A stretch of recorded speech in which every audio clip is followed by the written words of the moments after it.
Muy buenas noches, bienvenidos a Signo Pesos, la economía al alcance de su pantalla. Estos son los temas claves de hoy.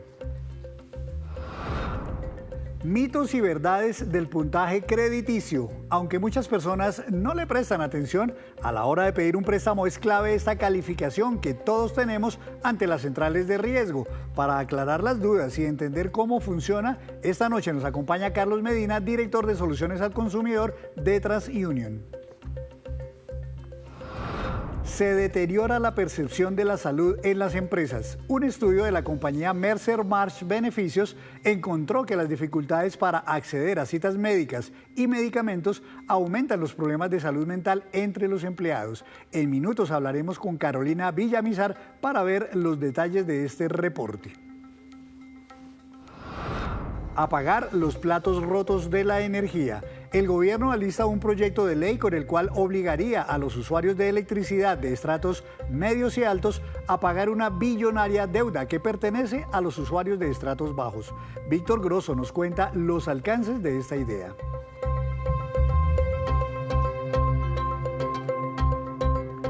Y comenzamos esta emisión de Signo Pesos hablando de un tema que tiene que ver con la mayoría de colombianos en el día a día y que sin embargo pocos conocemos bien. La mayoría tenemos dudas o confusiones. Se trata del puntaje crediticio o score bancario como lo llaman algunos.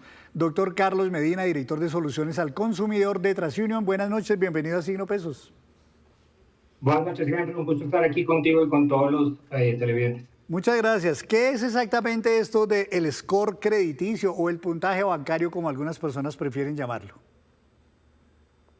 Perfecto, Henry. Es bastante sencillo de explicar. Imaginémonos que es una valoración numérica que las centrales de información como TransUnion dan para que las diferentes entidades que colocan crédito en Colombia puedan saber qué tan probable es que una persona vaya a pagar sus obligaciones financieras. Es como una carta de presentación que cualquier colombiano llega a una institución a la hora de solicitar un crédito.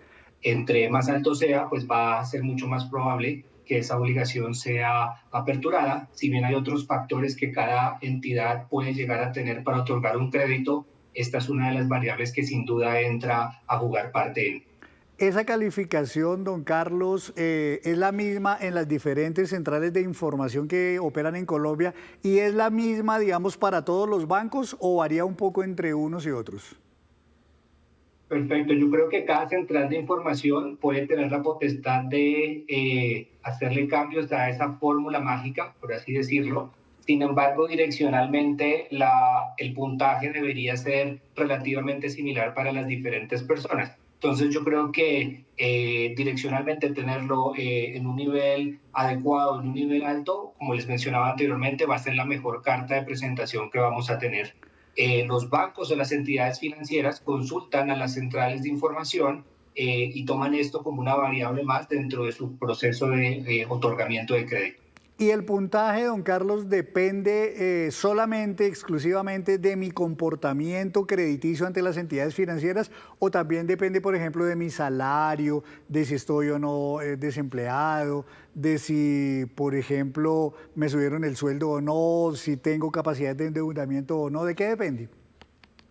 Perfecto, entonces acá hay que separar dos cosas. El puntaje de crédito va a estar asociado nuevamente a todo el comportamiento crediticio, tanto positivo como negativo, que pueda haber dentro de las obligaciones financieras y crediticias que una persona pueda tener.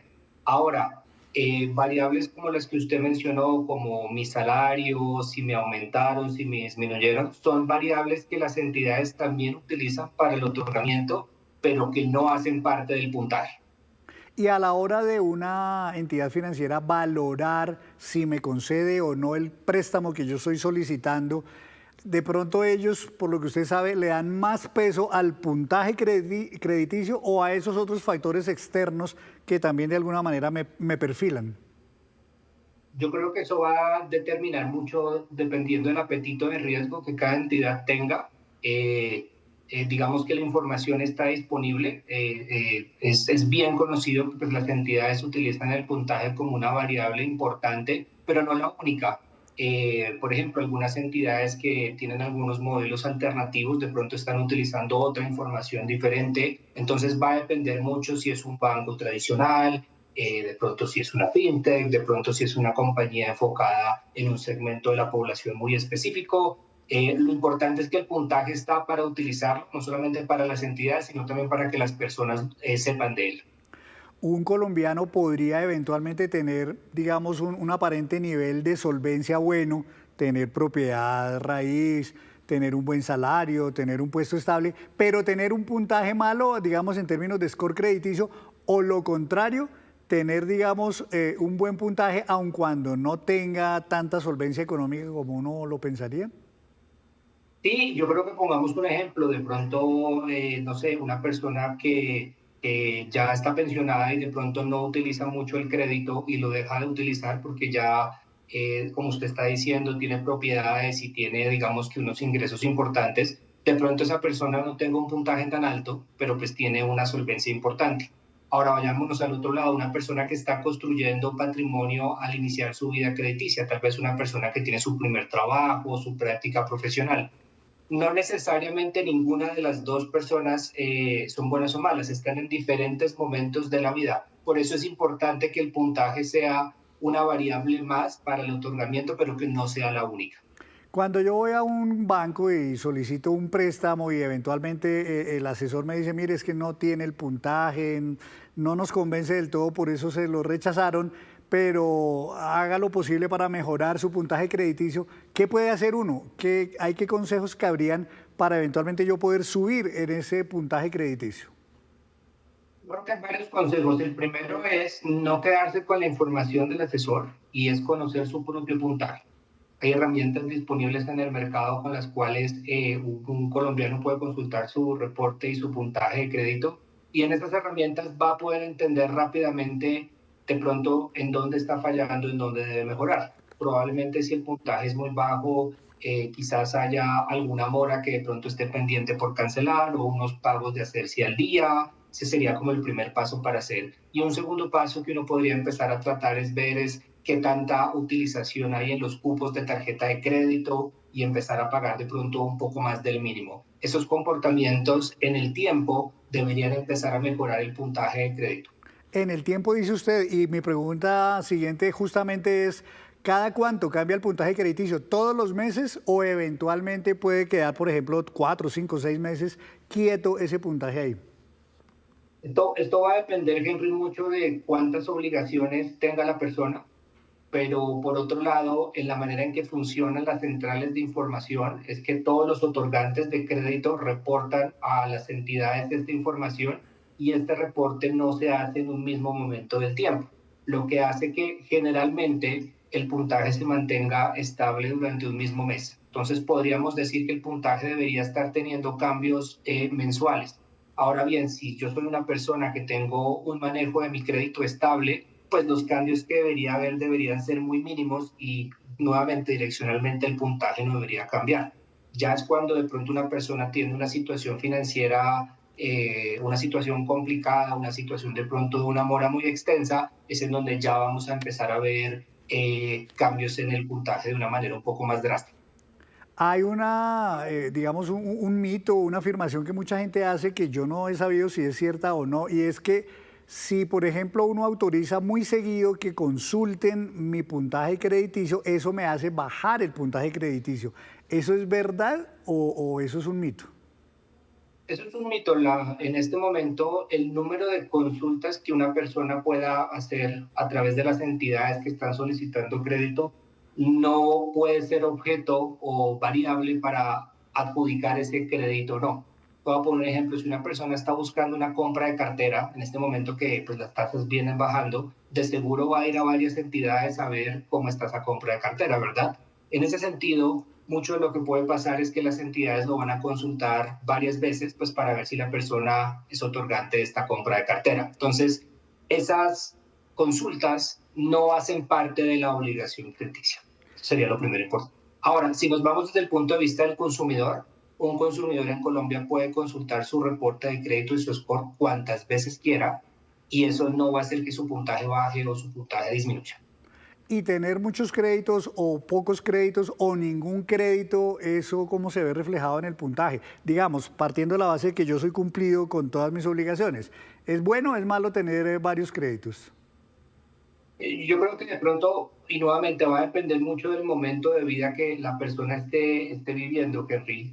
De nuevo, una persona iniciando su carrera profesional probablemente le estén ofreciendo una tarjeta de crédito o tenga un préstamo educativo. Más adelante de pronto esté buscando comprar un vehículo y luego tal vez una propiedad. Entonces, la experiencia crediticia está más asociada a en qué momento se está pidiendo esos créditos y por qué montos los está haciendo. Entonces, nuevamente, no significa porque tenga más le van a aprobar, porque tenga menos, es más asociado al momento de vida que esté haciendo y cómo con los productos que tiene disponibles en ese momento de vida los está manejando, si los está pagando bien, si los está utilizando de una manera responsable, si tal vez está pagando un poco más del mínimo, si no está, como decimos comúnmente, fuleando los cupos de tarjeta de crédito. Una última pregunta de respuesta corta, señor Medina. Si yo quiero consultar mi puntaje crediticio ante TransUnion, ¿eso me vale, no me vale? ¿Yo tengo que pagar alguna suscripción o es gratis el poder entrar y saber mi puntaje? Perfecto. En Colombia, por ley, es deber de las centrales de información de dar el reporte gratuito una vez al mes. Conocer el puntaje ya entra de un modelo de suscripción que los colombianos pueden acceder a través de transunion.com. Pues señor Carlos Medina, muchísimas gracias por estar con nosotros y explicarnos los mitos y las realidades de este tema tan importante para todos. Muchas gracias por estar en Signo Pesos. Henry, muchas gracias. Muchísimas gracias a usted. Hablando del score crediticio, hacemos una breve pausa, pero cuando regresemos espere cómo está Colombia en temas de movilización aérea y capacidad de nuestros aeropuertos. Ya nos vemos. Gracias por continuar conectados con Signo Pesos. Para nadie es un secreto que el sistema de salud en Colombia se ha venido deteriorando en los últimos años y eso se está reflejando en la percepción de bienestar que hay en las empresas. Saluda a la doctora Carolina Villamizar. Ella es líder de consultoría en gestión de salud en Mercer Marsh Beneficios, compañía que acaba de revelar precisamente un estudio sobre este tema. Doctora Carolina, buenas noches, bienvenida a Signo Pesos. Henry, buenas noches. Muchas gracias por este espacio Muchas y por gracias. poder participar. De acuerdo con este estudio que se llama Health on Demand 2025, ¿qué es exactamente la percepción de bienestar en las empresas?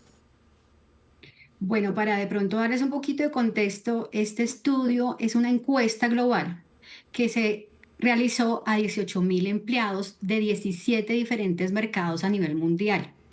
Esto que nos ayuda a nosotros comprender cuáles son esas necesidades, esas prioridades y esas preocupaciones de la fuerza laboral y poder explorar con esos encargados de que gestionan el riesgo y esos responsables de la toma de decisiones si sus beneficios están alineados, si tienen relevancia y si tienen valor para su población trabajadora, su fuerza laboral y por supuesto para todas estas generaciones que comprenden a las empresas. Para el caso de Colombia, ¿de qué tanto se quejan los empleados en esta encuesta respecto del deterioro de los servicios de salud en el país? Pues mira que en este punto nos llamó mucho la atención que el 81% de los trabajadores encuestados manifestaron que de cierta forma la atención o la calidad médica se está viendo afectada. Y de este 81%, 50% manifestaron que han tenido retrasos en la atención. Esto, por supuesto, no es de desconocimiento que relacionado con esta incertidumbre, con todo lo que está pasando en nuestro sistema de salud, pues realmente tener acceso a una cita médica a veces nos está llevando más de un mes, 2 meses, incluso mucho más, si hablamos de especialidades o subespecialidades.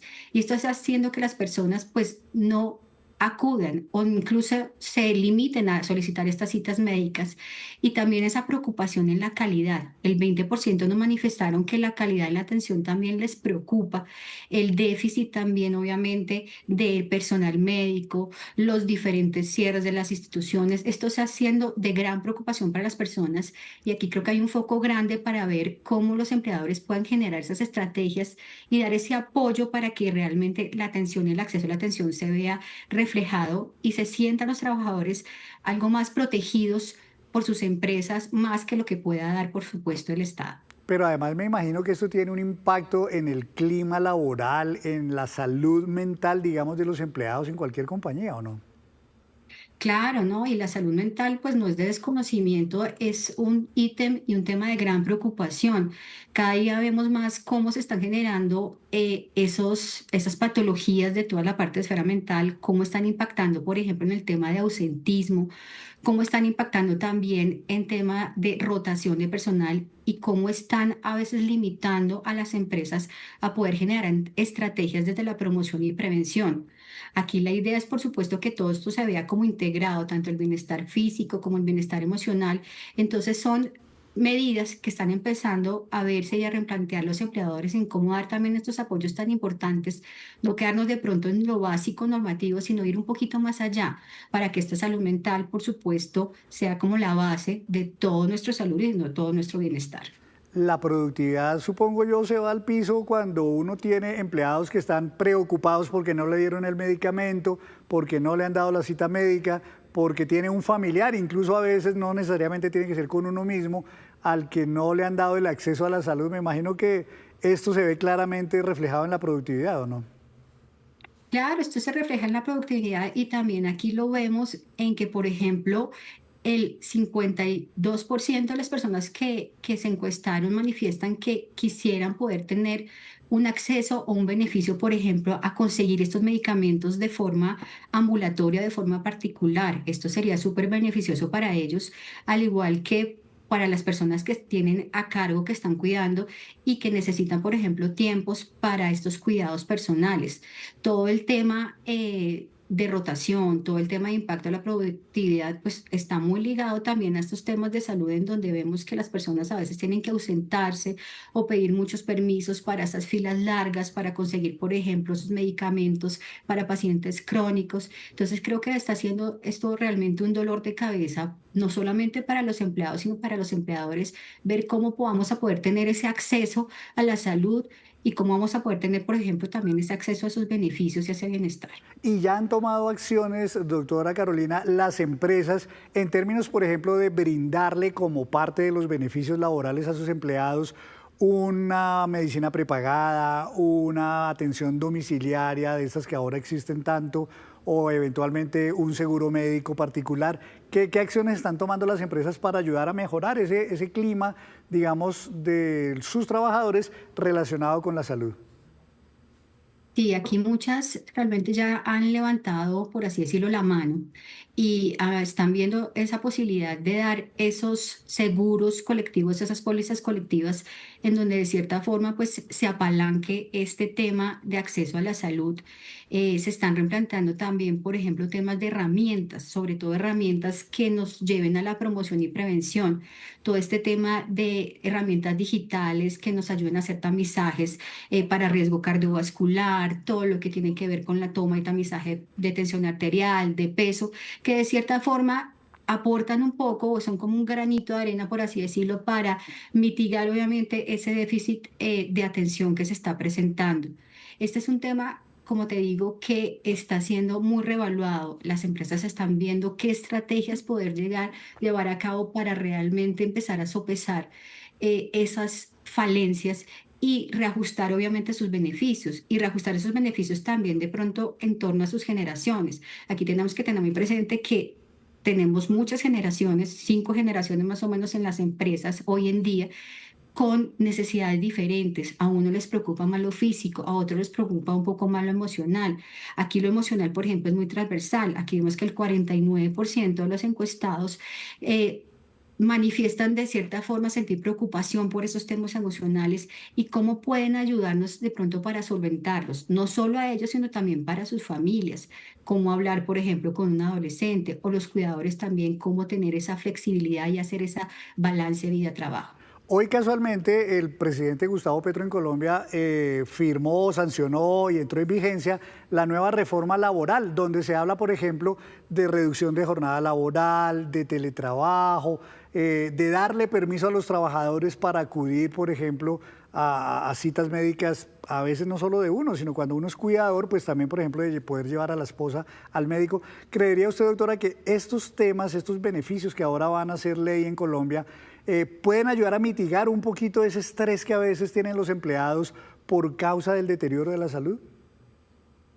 Yo creo que la flexibilidad laboral es uno de los ítems también que más valoran. Aquí más o menos el 50%, 48-50% de los encuestados manifestaron ese beneficio tan gigante que es el tema de la flexibilidad, de los horarios comprimidos y sobre todo, como tú lo mencionas, para el tema de cuidadores, cómo tener días en los que se pueda asistir a las consultas médicas, en llevar a esas personas que están a cargo, por ejemplo, de nosotros con necesidades o con algún tipo de diversidad o funcionalidad diversa que requieren, por supuesto, nuestra atención. Yo creo que esto podría llegar en conjunto con esas estrategias que generan las empresas, a ayudar un poco y a mitigar obviamente ese impacto en temas de salud, pero la flexibilidad y esos horarios flexibles siguen siendo un tema bastante valorado y muy relevante en todos los estudios que hemos estado analizando. Pues mire usted, entonces, cómo a veces no nos damos cuenta de esa relación tan estrecha que hay entre temas de salud, que es algo externo de alguna manera a las empresas, con el clima laboral y la productividad y demás. Doctora Carolina, interesante tema. Muchísimas gracias por compartirlo aquí en Signo Pesos.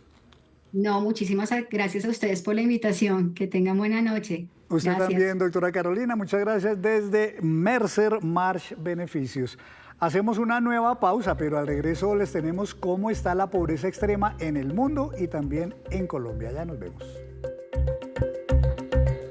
Gracias por continuar conectados con nosotros. A esta hora llega don Víctor Grosso para hablarnos de tarifas de energía. ¿Por qué, don Víctor? Buenas noches. Don Henry, muy buenas noches y muy buenas noches para nuestros televidentes. ¿Por qué, don Henry? Porque el ministro de Minas y Energía, Edwin Palma, esta semana empezará a socializar un nuevo proyecto que será radicado en el Congreso de la República. Hoy confirma que efectivamente radicarán ese proyecto que buscará, entre otras, bajar las tarifas de energía en el país, entre otras modificaciones en el sistema energético de nuestro país. Y empezará a socializar varios puntos que ya adelantó tendrá este proyecto que será radicado en el Congreso de la República. Y aquí vamos a hacer algún resumen con algunos adelantos que nos dio el ministro de Minas y Energía hoy. Primero, que la deuda de la opción tarifaria correspondiente a los usuarios de estratos 1, 2 y 3 pueda ser asumida por aquellas personas o usuarios con mayor capacidad de pago. Me voy a detener un poquitico en este punto, don Henry, porque el gobierno nacional le ha dado muchas vueltas a esta deuda por la opción tarifaria que nació en la pandemia,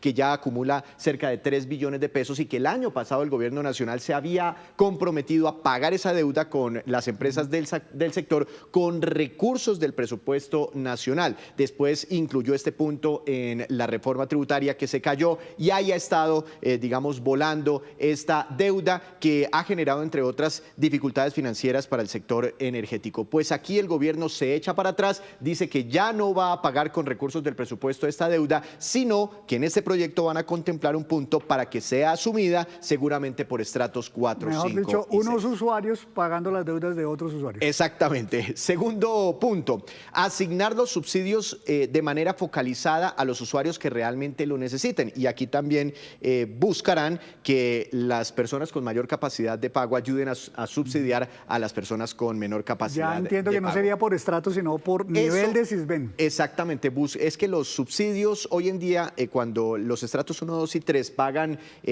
su recibo de la luz, una parte de esa tarifa está subsidiada. Entonces buscarán, pero clasificados por el estrato, ¿no? Pero buscarán hacer una mejor focalización teniendo en cuenta el nivel de ingresos de acuerdo con las bases de datos del Sisbén. Y bueno, aquí los de mayor capacidad adquisitiva de manera solidaria, pues buscarán con este proyecto que subsidien a los más vulnerables del país. También un tercer punto, garantizar que el pago del servicio de energía eléctrica sea independiente de otros cobros. A veces les cuelgan a los recibos de la luz otras cosas, por ejemplo, esos aportes para mejorar la seguridad en las regiones y demás. Buscarán que eso quede excluido de las tarifas de energía.